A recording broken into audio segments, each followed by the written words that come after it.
अपनी निजी कमाई करो, यही तुम्हारा सच्चा साथी होगा। चेरे रक्षक धर्म हमारा हो धर्म हमारा, चिर साथी जग में न हमारा कोई था, हम भी न रहे जग।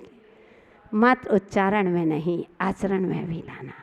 मात्र शब्दों से मत पढ़ लेना, पूजन में वह पूजा की होगी, वह जिनवाणी में लिखा है और पूजन में उच्चारण से पढ़ लिया। चिर रक्षक धर्म हमारा हो धर्म हमारा, चिर साथी जग में न हमारा कोई था, हम भी न रहे जग के साथी। ओ बंधु पूछ लो, कहते कुछ नहीं रखा संसार में माता जी, सब स्वार्थी है। स्वार्थी है तो चलो। अरे माता जी अब कहाँ है कुछ नहीं रखा माता जी। इतना नारे, बड़े अच्छे से नारे लगा देते हो, माँ का बेटा कैसा हो, विद्यासागर जैसा हो, विराग सागर जैसा हो, विश्व सागर जैसा हो, लेकिन किसका? पड़ोसी का, हमारा नहीं। माँ की बेटी कैसी हो? आरिका माता जी जैसी हो। किसकी? तुम्हारी? पड़ोसी की। बंधु तो उच्चारण से नहीं, आचरण में लाओ। पूजा पढ़ा है, जो भी भक्ति करते हो कम कर लेना, लेकिन भगवान की भक्ति भावों के साथ, विशुद्धि के साथ करेंगे तो बंधु हमारे जीवन का एक नई दिशा मिलेगी। और नई दिशा मिलने से हमारा जीवन नियम से तीर्थ बनता है। हमारे अपने जीवन को तीर्थ कैसे बनाना है, इसकी चर्चा अगर रहे तो अपन कल करेंगे। जय बोलिए भगवान महावीर स्वामी की। धर्म स्नेही भव्यात्माओं, कीमत संत की नहीं साधना की होती है। कीमत संत की नहीं साधना की होती है, कीमत धन की नहीं आराधना की होती है। कीमत संत की नहीं साधना की होती है, कीमत धन की नहीं आराधना की होती है। भक्त तो बहुत पड़े हैं इस दुनिया में बंधुओं, भक्त तो बहुत पड़े हैं इस दुनिया में बंधुओं। कीमत भक्त की नहीं भगवान की होती है, कीमत भक्त की नहीं भगवान की होती है। प्यारे प्यारे भव्यात्माओं, जीवन जो मिला है यह कुछ बनने के लिए ही मिला है। यह मानव पर्याय, पुण्य के उदय से हमको मानव पर्याय मिली। पुण्य के उदय से हमें जैन कुल मिला, और तीव्र पुण्य किया होगा तो बंधु तुम्हें साधु का, संतों का समागम भी मिला। यह तीन क्रियाएं तुम्हारे पास की, मानव पर्याय मिल गई, जैन कुल मिल गया, प्रभु का दर्शन भी मिल रहा है और संतों का समागम भी मिल रहा है। लेकिन भव्यात्माओं, यह जीवन में तभी यह जीवन सार्थक होगा कि हमें एक न एक दिन इनकी संगति पा करके एक दिन हमें अपने जीवन को महान जरूर बनाना है। हमें अपने जीवन में भगवान बनना है, क्योंकि अनादिकाल से हम इस संसार में भटकते आ रहे हैं। आज तक हम इस संसार से पार नहीं हो पाए। कितने बार हमने मानव जन्म लिया होगा, लेकिन हे जीव चिंतन करो कि कभी हमारा कल्याण नहीं हो पाया। इसलिए बंधुओं, यह चातुर्मास का समय, यह वर्षा योग का समय, तो आपको भी भगवान बनना है। भगवान बनने का नाम ही चातुर्मास होता है बंधु, कि हमें अपने जीवन में आज तक हमने जो भी किया है दूसरों के लिए किया, आखिर हमने अपने लिए क्या किया? कुछ भी नहीं। आज तक हमने जो भी कर रहे हो, ध्यान रखना, ये सब दूसरों के लिए कर रहे हो। और जो तुम प्रभु भक्ति, गुरुओं की उपासना, स्वाध्याय, तत्व, धर्म चर्चा करते हैं, वह हमारी कमाई होती है, निज की कमाई होती है। और पर की कमाई के लिए हमें फुर्सत बंधुओं, आज हमें अपने लिए कभी समय नहीं मिलता। वो जो दूसरों के लिए करना है उसके लिए हमारे पास समय होता है, और जो हमें अपने लिए करना उसके लिए हम हमेशा बिजी रहते हैं, हमें समय ही नहीं मिलता। मैं हमेशा कहती हूँ कि अगर फ़ोन नंबर अपना, जो मोबाइल चलाते हैं, अपना एक बार अपना नंबर डायल करके और लगाना तो हमेशा बिजी बताएगा। अपना नंबर स्वयं लगाओगे तो बिजी बताएगा बंदो। इससे हम शिक्षा ले सकते हैं, क्या हम अपने लिए हमेशा बिजी रहते हैं और दूसरों के लिए फ्री रहते हैं। इसलिए हमको अपने जीवन को कैसे सार्थक बनाना है, तो यह चातुर्मास दुख में से सुख को ढूंढने की कला सिखाएगा। इस चातुर्मास में हमको वह सीखना है, आज तक हमने सुख में से दुख को ढूंढा, लेकिन हमने दुख में से सुख को नहीं ढूंढ पाया। ओ ज्ञानी आत्माओं, एक बार दुख में से अगर सुख को ढूंढ लेते तो आज यहाँ नहीं सिद्धालय में बैठे होते। लेकिन आज हम वहीं के वहीं भटक रहे हैं। हमें अपने जीवन को यह चातुर्मास तुमको जीवन में तीर्थ बनाने के लिए मिला है बंधुओं। जिंदगी भर से हमारे अपने जीवन को तमाशा बनाते आए हैं, एक भी बार हम अपने जीवन को तीर्थ नहीं बना पाए। तो यह चातुर्मास एक जीवन को तीर्थ बनाने के लिए हो। जीवन को तीर्थ तभी बना पाओगे जब सुख में से दुख को नहीं, दुख में से सुख को ढूंढोगे। एक बार भगवान महावीर स्वामी के समूह शरण में एक व्यक्ति पहुंच गया और कहता है, जैसे ही समूह शरण में पहुंचा और कहता है कि हे प्रभु तुम जल्दी मर जाओ। महावीर से कहता है, महावीर तुम जल्दी मर जाओ। सब देखने लगे, लेकिन समूह शरण था, वहाँ की विशेषताएं थी, वहाँ पर कभी राग द्वेष नहीं होता है, लड़ाई झगड़े नहीं होते हैं। तो बस उधर दूसरी तरफ देखा, दृष्टि डालते हैं तो अभय कुमार बैठे हुए थे। तो अभय कुमार से कहते हैं कि वह व्यक्ति कहता है कि हे जीव, तुम चाहो तो मर जाओ और तुम चाहो तो जिंदा रहो। और तीसरे ऐसी नजर डालता है तो राजा श्रेणिक बैठे हुए थे। राजा श्रेणिक को देखा और कहने लगे कि हे जीव तुम जीते रहो। और सबको आश्चर्य हुआ कि महावीर से कह रहा है कि महावीर तुम जल्दी मर जाओ, और राजा श्रेणिक से कहते हैं कि तुम जीते रहो। अभय कुमार से कह दिया तुम चाहो तो मरो और तुम चाहो तो जियो, कुछ भी फर्क नहीं। और जैसे ही समूह शरण से निकल गया, उस समूह शरण से निकल करके वह पहुंच गया, बहुत कोसों दूर पहुंचा। वहां पर एक व्यक्ति बैठा हुआ था। उस जीव से कहता है कि हे जीव, ना तू जिंदा रहो और ना तू मर। यह कैसी की स्थिति, ना तू जिंदा रहो, ना तुम जिंदा रहो और ना तुम मरो, ना तू जिंदा रहने लायक है ना तू मरने लायक है, आखिर ऐसे ही रहो। बंधु, दूसरे दिन उस समूह शरण में राजा श्रेणिक पहुंच गए और राजा श्रेणिक ने प्रश्न कर लिया भगवान से कि हे भगवान, मेरी जिज्ञासा का समाधान करो।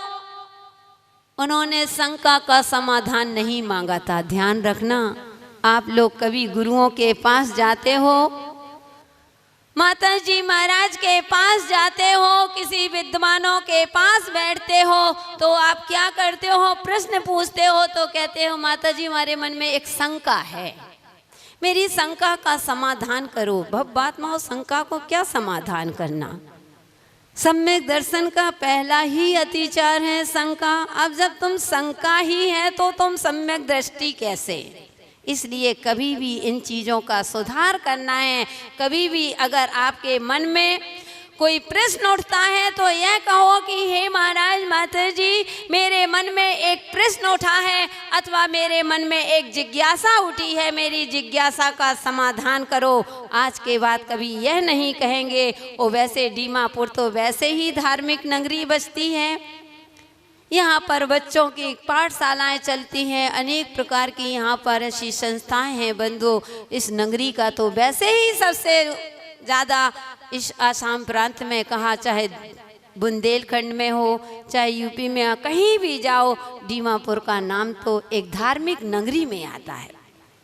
तो बंधु, आप तो धार्मिक नगरी में हो, स्वाध्याय प्रेमी हो, इसलिए इस बात का ध्यान रखेंगे, कभी भी गुरुओं के पास शास्त्र सभा में बैठें तो यह प्रश्न ना करें कि मेरे मन में शंका उठी है, ठीक है ना।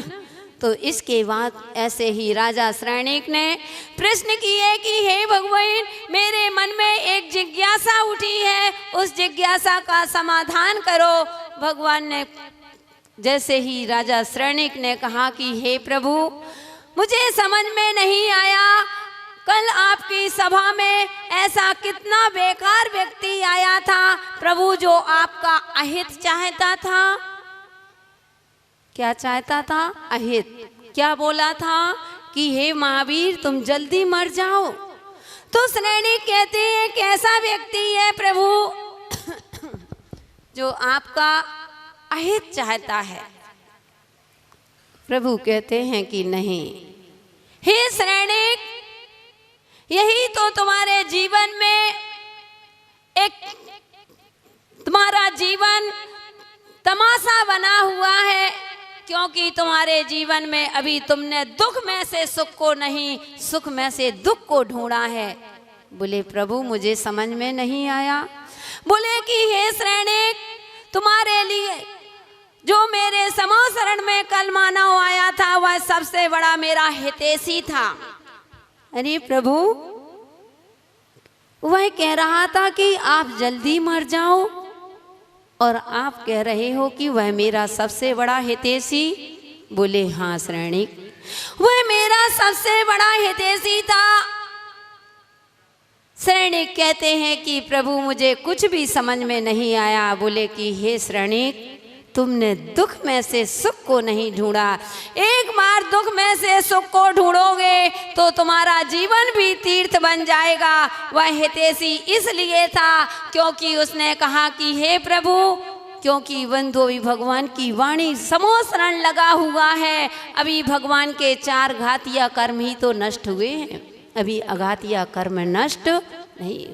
तो उन्होंने कहा कि हे प्रभु, अभी भी संसारी हो, यानी जल्दी से, वह मेरा इसलिए हितैषी था। वह कह रहा था प्रभु, जल्दी से आपका मरण हो, यानी जल्दी से आपको शाश्वत सुख की प्राप्ति हो जाए। भावनाओं को समझो, उसकी भावना यह नहीं, यह थी कि हे प्रभु, जल्दी से आप शाश्वत सुख को प्राप्त करो। अभी तो 4 घातिया कर्मों को नष्ट किया, अब 4 अघातिया कर्म नष्ट और आपके हो जाए।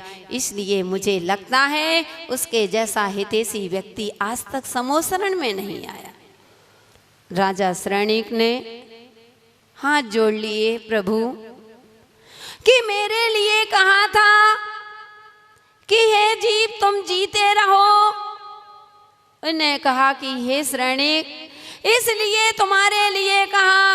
और आप लोगों ने भी सुना होगा कि जब राजा श्रेणिक जैन धर्म के अनुयायी नहीं थे, जैन धर्म के विपरीत चलने वाले थे, उन्हें जैन दर्शन पर बिल्कुल आस्था नहीं थी बंधु, तो वह जब रास्ते से निकल रहे थे, मुनिराज के ऊपर उपसर्ग किया था। तो महावीर कहते हैं कि हे श्रेणिक, तुमने मुनिराज के ऊपर उपसर्ग किया था, मरा हुआ सर्प डाल करके आ गए थे। उस समय तुम्हें कौन सी नरक की आयु का बंध हुआ था? 70 नरक। तो कहा कि जब तुमने मुनिराज, यशोधर मुनिराज के ऊपर उपसर्ग किया था, उस समय तुमको 70 नरक की आयु का बंध हुआ था।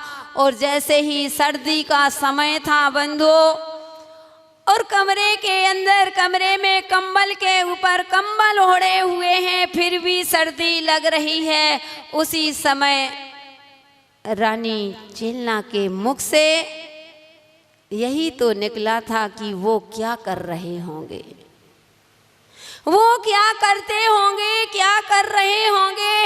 इतनी आवाज सुनते हैं।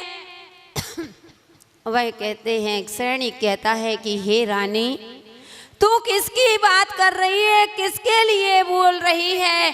तो वह रानी कहती है कि हे स्वामी, मैं अपने दिगंबर मुनिराज को याद कर रही हूँ कि धन्य है दिगंबर मुनिराज। हम तो कमरे के अंदर, कमरे में हैं, दरवाजे बंद हैं, कंबल पर कंबल ओढ़े हुए हैं। ओ बंधो ध्यान रखना, कंबल वालों को ही कंबल की आवश्यकता पड़ती है। कंबल वालों को ही कंबल की आवश्यकता पड़ती है। जिसके पास अधिक बल होता है उनको कंबल की आवश्यकता नहीं होती है। आप लोगों के पास कंबल है इसीलिए तो कंबल ओढ़ते हो सर।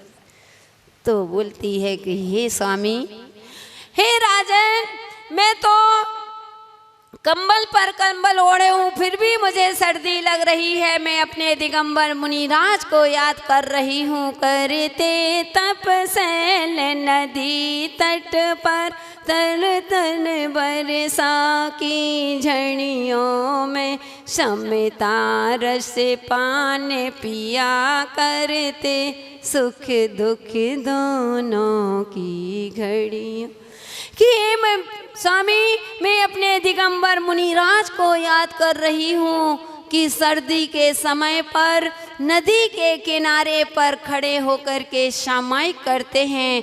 गर्मी के समय में पर्वत के ऊपर सामायिक करते हैं, ध्यान करते हैं। वर्षा काल के समय वृक्षों के नीचे बैठ कर के तपस्या करते हैं। धन्य वे मुनिराज।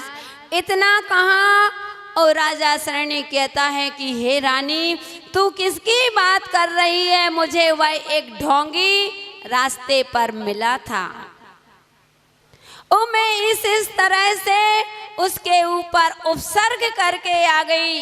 इतना कहा बंधो, रानी की आंखों में आंसू आ गए और बोली, हे स्वामी, तुमने बहुत गलत। तो बोले, हे रानी, इसमें रोने की क्या बात है?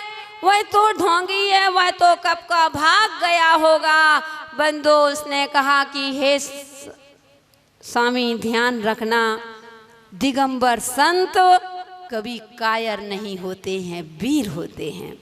दिगंबर संत कभी विपत्तियों से नहीं घबराते हैं। कैसे भी संकट आ जाए, कैसे भी परिस्थिति आ जाए, लेकिन वे अपनी समता को कभी छोड़ते नहीं हैं। लेकिन वह उसको विश्वास नहीं।